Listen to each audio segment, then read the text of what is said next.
NATO member Turkey has revealed a major new detail about the simmering U.S.-Iran tensions, as Ankara tries to lower the temperature across the region. Turkey's foreign minister said there is no immediate threat of war between Iran and the United States, suggesting Ankara believes escalation is not inevitable right now. Hakan Fidan told CNN Turk that Turkey is working to avert a regional war amid rising U.S.-Iran tension, positioning Ankara as an active crisis manager rather than a bystander. This appeared to be the second time in recent weeks that Turkey has subtly exposed what it believes are U.S. intentions, while signaling it is preparing for worst-case scenarios. Earlier, as U.S. warships moved closer to Iran, Turkey's own preparations were read as hints that Ankara expects potential U.S. attack planning to remain on the table. Turkey reportedly drafted contingency plans to create a buffer zone inside Iran if Tehran's government were to collapse, reflecting concerns about spillover instability along the border. Middle East Eye reported Ankara wanted to prevent a mass refugee wave after possible U.S. strikes, indicating migration risk is a central Turkish security concern. Turkey has fortified its roughly 560 kilometers border with Iran using walls, towers, ditches, and drone surveillance, showing that contingency planning has also turned into physical infrastructure.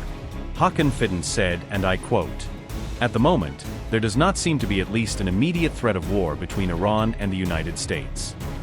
One night during the 12-day June war, we received a phone call from a U.S. Secretary of State Rubio who said, "Tell the Iranians, anything can happen in a few hours."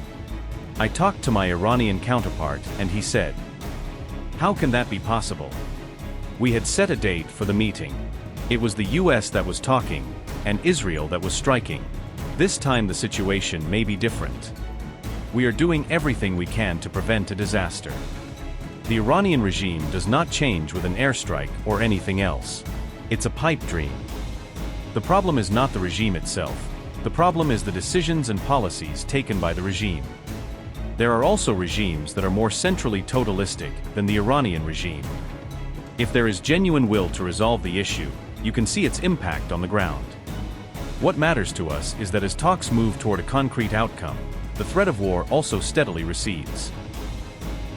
Fidan and Iranian Foreign Minister Abbas Araghchi held a call on January 28 to discuss ways to ease tensions, signaling that Ankara is keeping direct lines open with Tehran.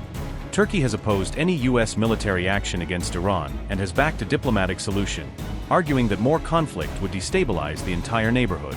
On January 30th, Araghchi visited Istanbul to meet Turkey's president and foreign minister Fidan, adding face-to-face diplomacy to the phone diplomacy.